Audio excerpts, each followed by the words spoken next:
If you're trying to decide between the Sony Xperia 1.8 5G and the Huawei Pura 90 Pro Max, here's the real-world breakdown after using both. Sony is all about that creator-first experience. You get a clean, notch-free 6.5-inch display, a Snapdragon 8 Elite Gen 5 chip, and honestly, it feels super fast and responsive.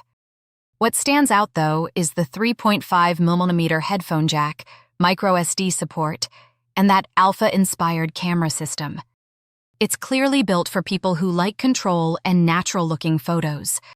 Now, the Huawei Pura 90 Pro Max goes in the opposite direction.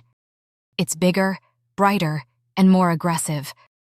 The 6.9-inch display is massive, the 200mAh telephoto zoom is wild, and the 6,000 mAh battery with 100 mAh charging absolutely destroys Sony in endurance and speed. But you're dealing with Harmony OS and no native Google services. So here's the simple take. Sony is for creators and purists. Huawei is for power users who want crazy zoom, battery, and a huge screen.